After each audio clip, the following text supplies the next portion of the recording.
Buenos días, buenas tardes o buenas noches, amigas y amigos del portal.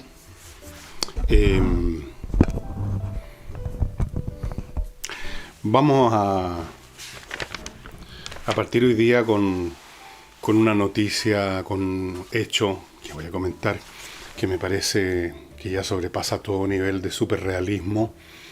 Otra manifestación de cómo en ciertas situaciones se distorsionan las cosas, la percepción de la realidad. Tal vez por eso se habla de posverdad con un aire filosófico.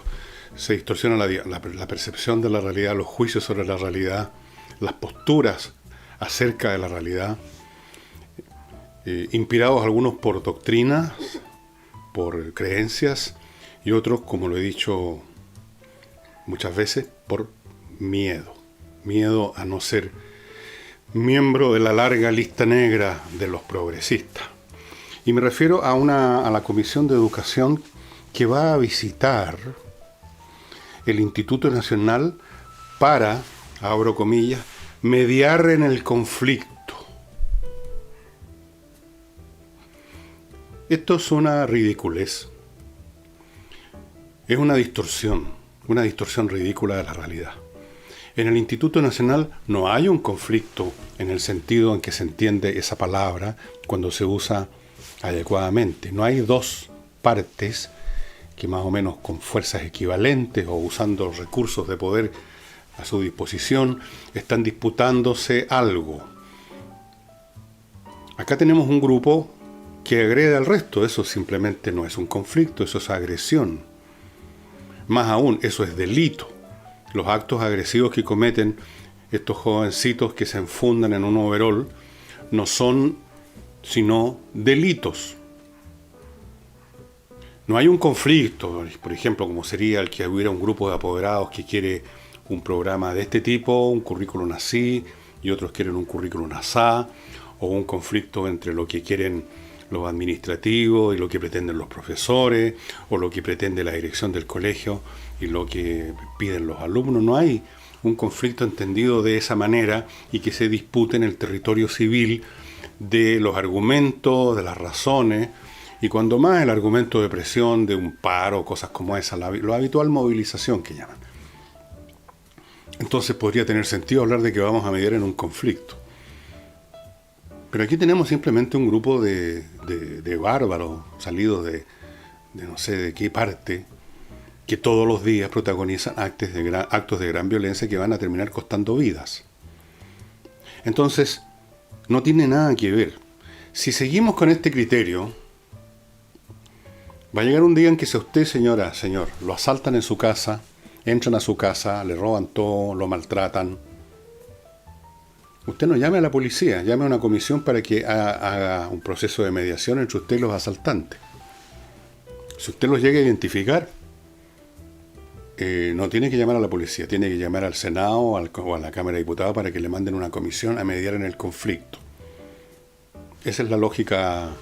¿Y de dónde viene esta lógica? Viene, por supuesto, de los sectores que no quieren reconocer integralmente lo que ocurre en el Instituto Nacional. No pueden negar que ocurre algo serio. Ya sería demasiado. Ni ellos podrían hacer tal cosa.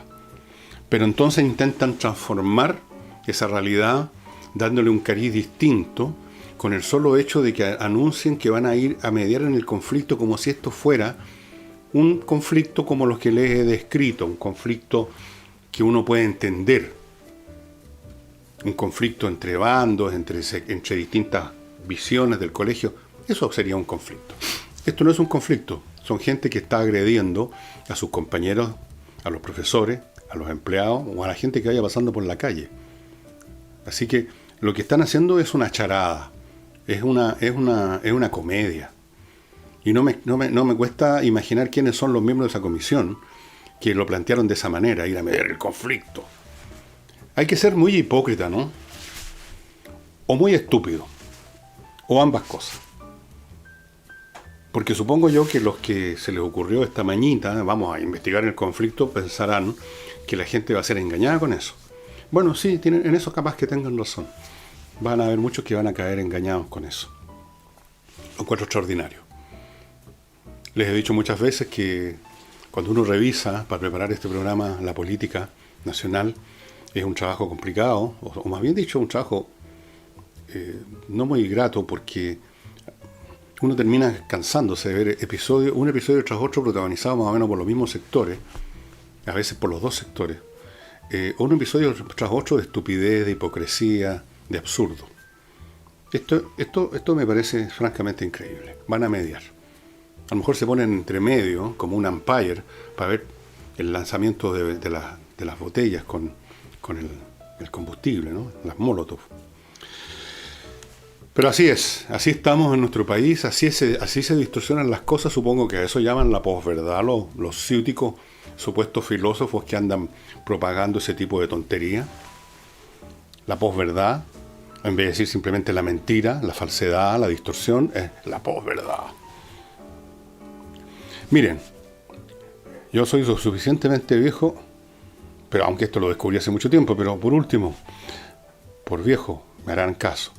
No hay nada más notorio para descubrir a un ignorante y a un estúpido que aquel que está usando palabrería ciútica y sofisticada para cubrir su desnudez de esa manera. Como decía un personaje de mi querido Anatole France, un personaje que estaba comentando acerca de los discursos que hacían los miembros del Parlamento francés, que eran confusos, oscuros. Entonces, uno de los que dialogaban en esa obra comentaba: son tan pencas, no lo dice de otra forma, por supuesto, que la claridad los perdería. Si fueran claros, claramente se notaría su corta inteligencia y su ignorancia. Entonces, para disimularlo, tienen que ser confusos, tienen que ser oscuros. Uno ve mucho de eso en el mundo académico, a propósito. Investigadores, se llaman ahora cualquiera, que no tienen especiales talentos ni nada, simplemente son repetidores de lo que está en ese momento imperando, ¿no? Lo que da cargos y todo. Entonces uno los nota al tiro por lo confuso que son para escribir, por lo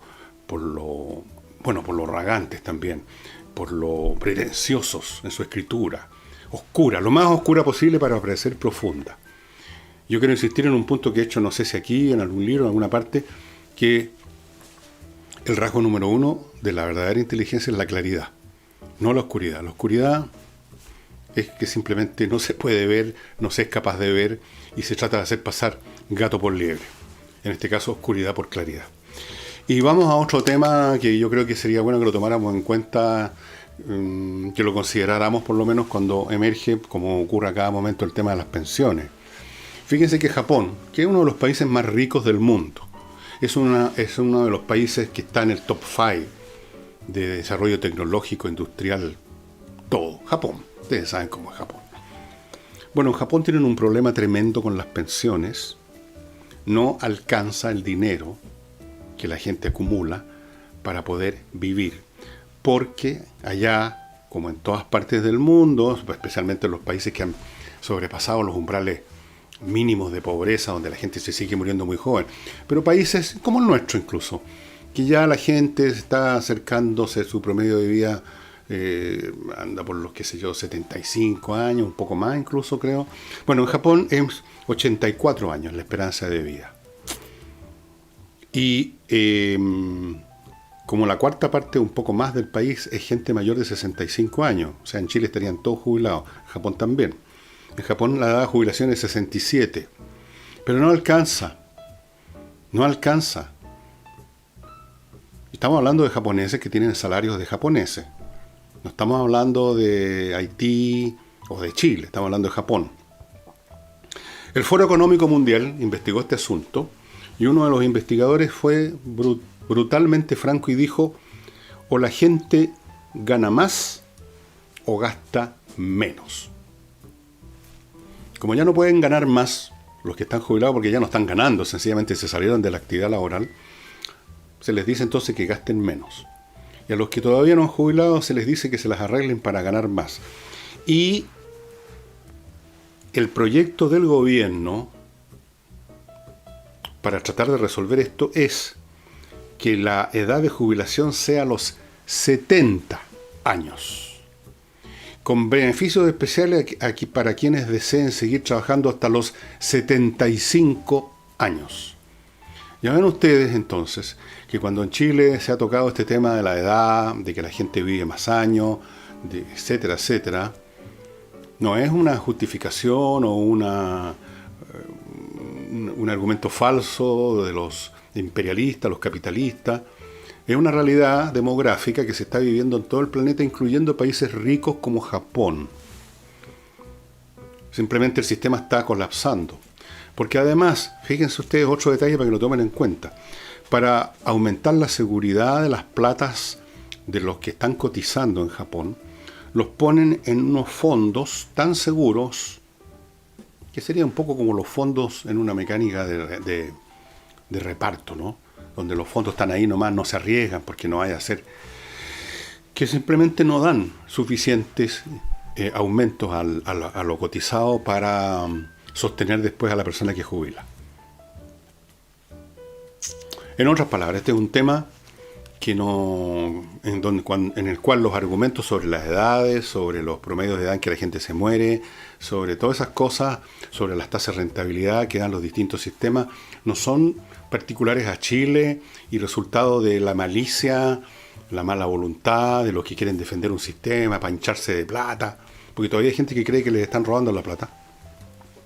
No, este es un tema que tiene que ver con procesos demográficos a nivel global y que ocurren también en países ricos como Japón.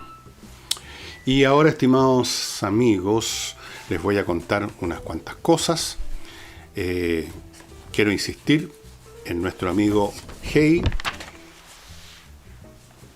que es un corredor que realmente corre cuando se trata de vender bienes inmobiliarios. Si usted quiere vender su casa, su departamento y no quiere estar esperando meses, a veces años, que llegue un comprador finalmente, póngase en manos de Hey. Él vende rápidamente, sabe vender, sabe poner los precios o asesorarlo usted en los precios. Usted puede pedir lo que quiera, pero entonces no le compra a nadie.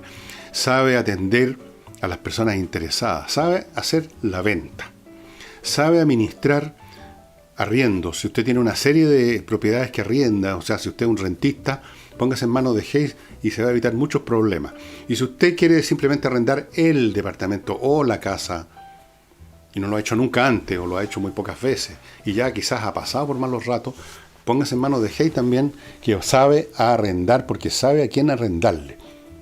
Él capta el tiro en la clase de personas que a los 6 meses, o incluso antes, van a dejar de pagar, no van a querer pagar, se van a atornillar a su propiedad, no los va a sacar nunca, y cuando salen incluso rompen todo lo que pueden.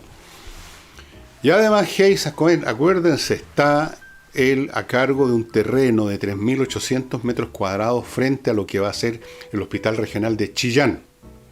Es un terreno ideal para centros médicos, por supuesto, y ISAPRES, clínicas frente al Hospital Regional. Qué mejor lugar para estar. Pero también pueden ser colegios o centros educacionales.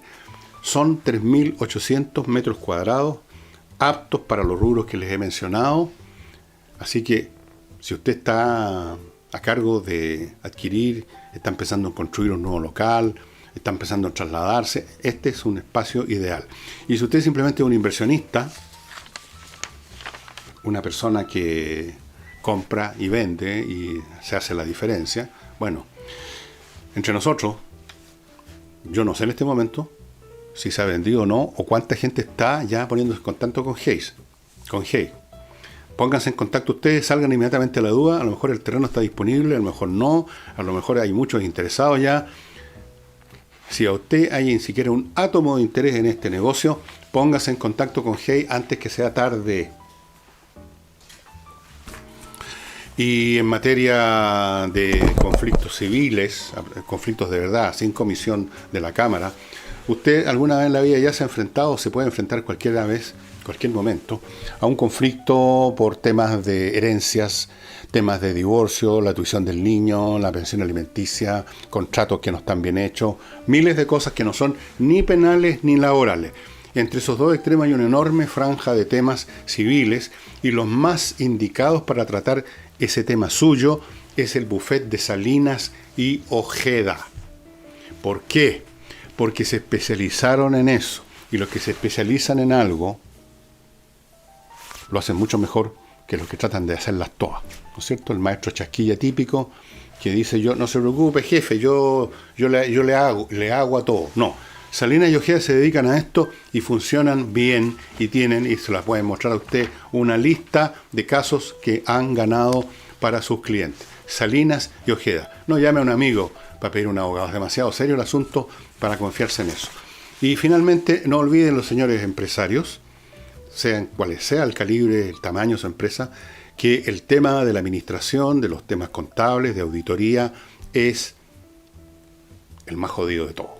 Es ahí donde muchas empresas pierden tiempo, pierden plata, tienen problemas, incluso algunas se hunden por mala administración, por mala contabilidad, por querellas, porque no se pagaron las cotizaciones en el momento debido. Miles y miles de problemas. Póngase en manos de controller. No siga viviendo así con la inercia de lo que ya tiene, por pura flojera en el fondo, de no hacer las cosas que hay que hacer. Póngase en manos de controller, llámelos ya. No le va a costar ni un peso llamarlo. Averigüe todo lo que pueden hacer por usted, esta empresa formada por contadores auditores que trabajaron 20 años en grandes empresas internacionales y disponen del software más adelantado del mundo para estas materias. Por supuesto, adaptado a la legislación chilena, por supuesto. ¿Qué más les quería contar? Bueno, les tengo aquí unos cuantos temas más.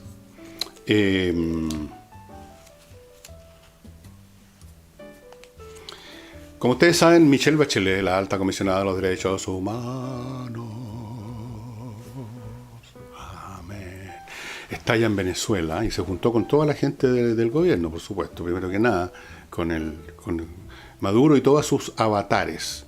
O sea, todos sus lacayos que tienen distintas instituciones del Estado, y los ministros, uno de ellos específicamente, le pidió que intercediera para que liberaran las platas que Venezuela, el Estado venezolano, yo no sé si el Estado venezolano o platas de ellos del narcotráfico, han sido congeladas en el extranjero, y que según ellos son la culpa del desastre. Yo no sé si la señora Bachelet maneja un calendario o no en su computador de bolsillo, en alguna cosa, porque no le vayan a meter esa cuchufleta, porque resulta que el congelamiento de fondos que efectivamente se ha producido, tiene fondos congelados en Portugal, en Estados Unidos, en Europa, en varias partes, se produjo mucho después que ya se estaba viniendo abajo, pero a todo dar, la economía y la sociedad venezolana. De hecho, se le congelaron los fondos cuando ya había una crisis política derivada de ese desastre. No es la causa, es el efecto. Es el efecto que por supuesto agrega daño, por supuesto que agrega daño.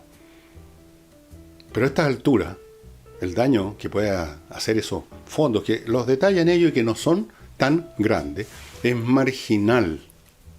No es por culpa de esos fondos que el narcoestado venezolano descuidó todo, descuidó la mantención de las plantas eléctricas que han producido estos cortes tremendos, descuidó la productividad de su industria petrolera, tampoco, no hubo mantención. Hay entrevistas a ingenieros que trabajaban en esos ámbitos, ustedes los pueden encontrar en YouTube, si no me creen a mí, escúchenlos a ellos. Entonces, echarle la culpa al imperialismo yanqui, como hicieron nuestros ministros, es cantar una canción ya muy vieja. Si esa la venimos escuchando desde ¿cuándo? Desde el año 60, cuando los cubanos empezaron a echarle la culpa a los gringos de todo. Por supuesto que los gringos intervinieron en Cuba, si no cabe duda de eso. Está el tema de Bahía Cochino, etcétera, yo no lo voy a negar, y tampoco es necesario.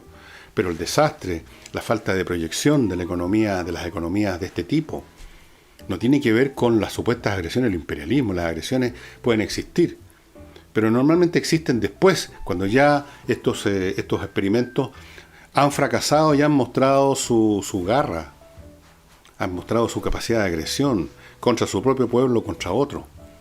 Entonces es una patudez de los señores. Y vamos a ver cómo reacciona la señora Bachelet. Vamos a ver si presta oído a este reclamo. No sé, yo a estas alturas cualquier cosa puede pasar con Madame Bachelet, pero me parece una patudez. O sea, el viejo refrán que dice, el cojo le echa la culpa al empedrado. Aquí tenemos a los narcotraficantes, de los cuales está rodeado Maduro, echándole la culpa al imperialismo norteamericano. ¿Qué me dicen ustedes? En materia internacional, hoy día los iraníes, por confesión propia, esto no es una especulación de nadie, y por reconocimiento de los norteamericanos, derribaron un dron, uno de estos aviones o artefactos voladores no tripulados que se usan para tantos usos. Ojo que los drones que usan los Estados Unidos para misiones de vigilancia o misiones de ataque no son, por supuesto, como estos juguetes que usted compra acá. Este dron que echaron abajo es un modelo que tiene un tamaño aproximado, se acerca, es un poco más chico que un Boeing 727, ¿eh? Son grandes, o sea, algunos son muy grandes. Este era un dron específicamente de vigilancia, no de ataque, que tienen un montón de equipos electrónicos para captar todo. Imágenes, tomar imágenes, recibir señales electromagnéticas, comunicaciones por radio, probablemente muchas más cosas de las cuales no tengo idea, pero son verdaderas laboratorios de vigilancia voladores. Y los iraníes, alegando que había entrado en territorio iraní, lo derribaron con un misil tierra-aire. Los norteamericanos dicen que el dron fue derribado sobre las aguas del estrecho de Hormuz, es decir, sobre un territorio internacional, y los iraníes arguyen que fue un derribado sobre territorio iraní. Ahora, yo vi recién un video que salió recién, que ustedes lo pueden encontrar en YouTube, poniendo el filtro de última hora, misil, dron, pongan las palabras claves que quieran y van a llegar igual, donde se ven imágenes tomadas desde el suelo, en lo que parece ser un villorrio o una explotación agrícola iraní, donde se ve en colores este artefacto en llamas, cayendo, dando vuelta en espiral, mientras personas desconocidas, pero que después uno ve que son jóvenes, cabros, chicos, adultos, gente de campo, labriego, gritando lo que gritan siempre en este caso en ese mundo, ¿no? Allah, Allah, Allah, y gritaban Allah, Allah, Allah, Akbar, Allah, Allah. Mucho Allah, mucho con Allah. No sé qué culpa tiene Allah de estas cuestiones, pero Allah está en todas. Entonces parece ser que efectivamente el dron en alguna de sus vueltas estaba dando una pasadita por sobre territorio iraní. ¿Ya? No, probablemente. Ahora, lo interesante es la reacción de Estados Unidos. Todos esperaban la reacción de Trump. Y Trump tuvo la siguiente explicación del asunto. Dijo que esto era una estupidez cometida por un estúpido, pero que él no quería creer que fuera un acto oficial del gobierno iraní. Y dijo esto Trump a pesar de que horas antes las máximas autoridades militares y políticas de Irán hablaron de frentón de que este era un claro mensaje para Estados Unidos. Ahora, cuando alguien, por su cuenta, en una volada personal, comete un acto como arrojar, soltar un misil contra un objeto volador, no aparecen los gobernantes, las autoridades máximas de la nación a la cual pertenece ese tipo, diciendo que es un mensaje claro, todo lo contrario, o niegan el hecho, o en fin, pero no dicen este es un mensaje claro, lo cual significa claramente que el gobierno acepta eso como un acto hecho con pleno conocimiento de las máximas autoridades. No es como el caso, que ustedes quizás recuerden, del misil disparado desde una zona de Ucrania que derribó un avión comercial y mató a todos los pasajeros, y que hasta el día de hoy los rusos, que son los maestros de la mentira y la hipocresía, niegan, a pesar de que ya hace rato que se descubrió, y hace unos días un investigador de las Naciones Unidas dio hasta los nombres de los rusos que dispararon ese misil, pero el gobierno ruso lo niega. Por supuesto no va a aceptar que ellos fueron unos criminales que echaron abajo a sabiendas un avión comercial. Pero en el caso de Irán no hay tal negación, ni tal mentira, ni tal hipocresía. Hay un claro reconocimiento de que esto fue un mensaje claro para Estados Unidos. Pero como no hay peor entendedor que el que no quiere entender, Trump dijo, no, esto es una estupidez de alguien, de un general o de alguien que se fue por la libre. Un estúpido, dijo. ¿Y por qué hace eso Trump? Trump hace eso porque no quiere guerra. ¿Y por qué ahora no quiere guerra y en otras oportunidades Estados Unidos, por mucho menos que eso, se fue a la guerra? Bueno, porque ha ocurrido simplemente una acumulación histórica de desastrosas guerras para Estados Unidos. La historia acumula eventos y experiencias. No es lo mismo ahora que hace 10, que hace 5, que hace 20, que hace 30 años.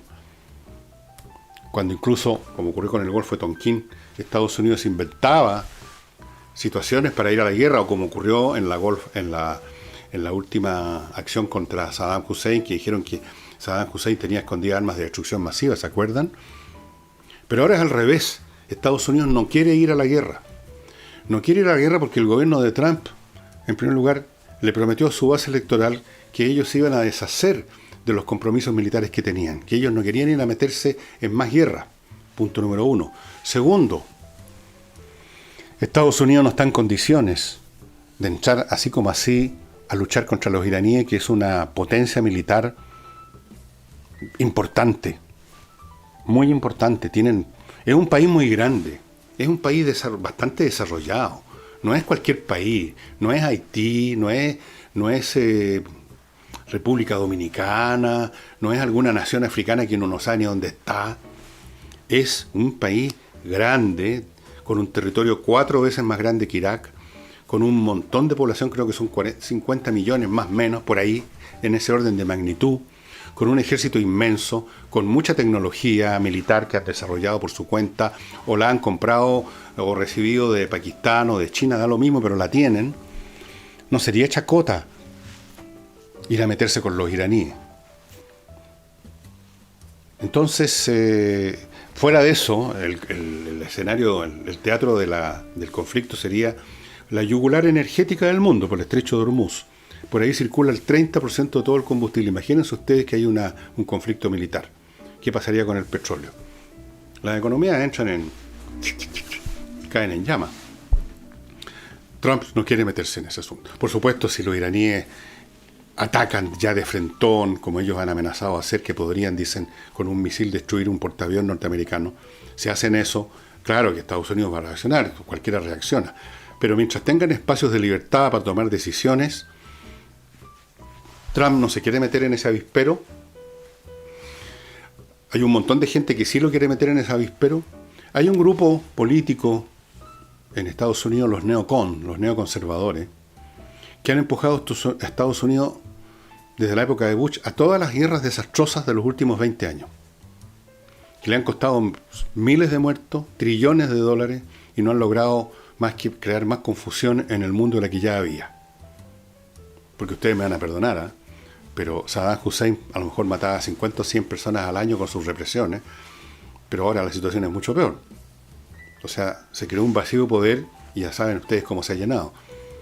El caso de Siria es otro ejemplo. El Saddam, ¿cómo se llama? El Assad, no sé cuánto, que dirige a Siria, podrá ser un canalla a lo mejor, tal vez.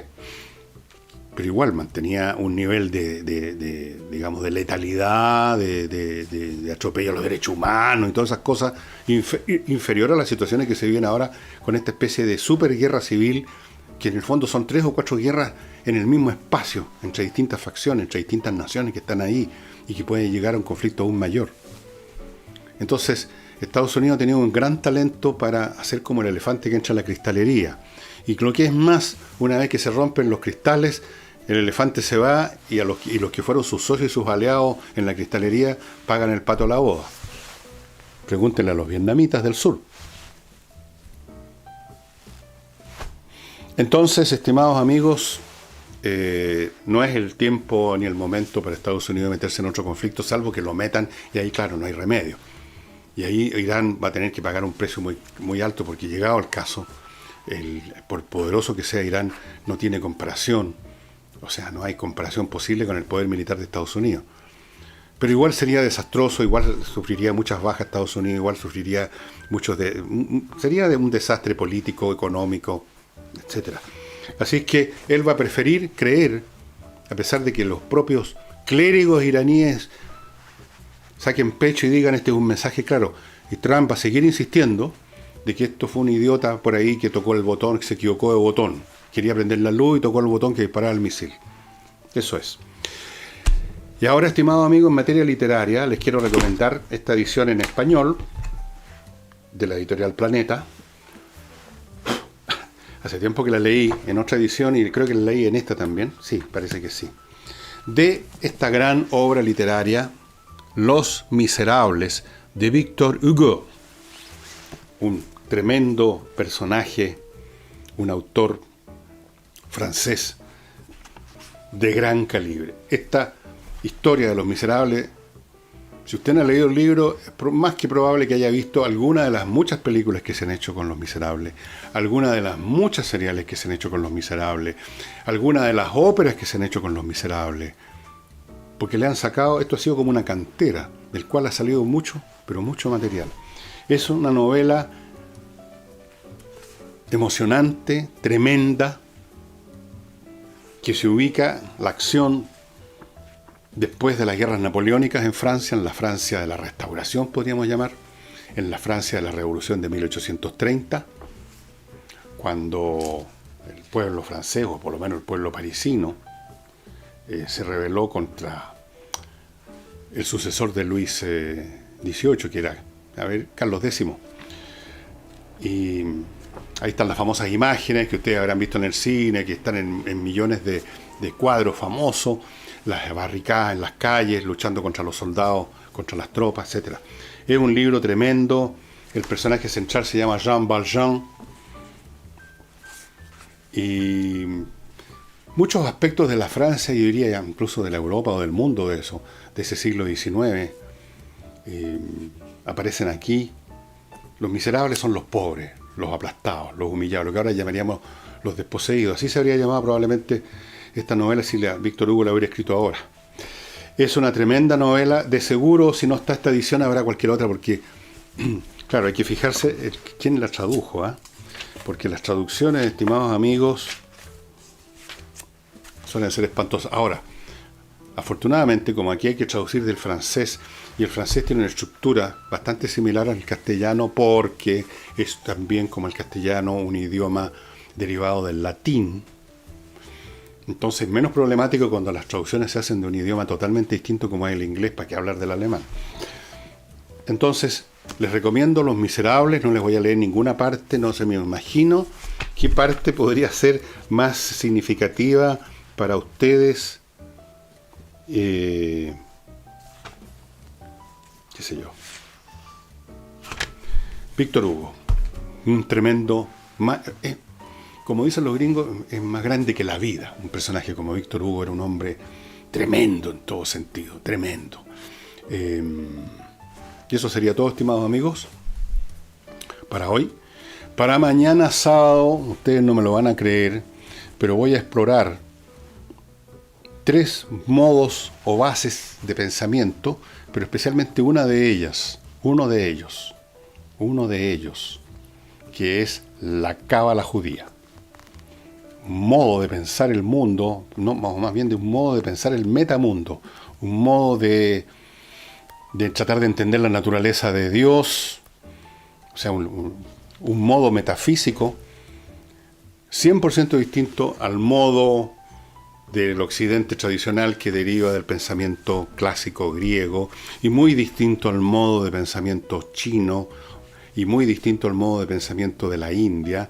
Y vamos a ver cómo estos 4 modos de pensamiento, pero centrándome en la cábala, desarrollan maneras de enfocar ese mundo que está más allá de lo inmediato, donde todos coincidimos.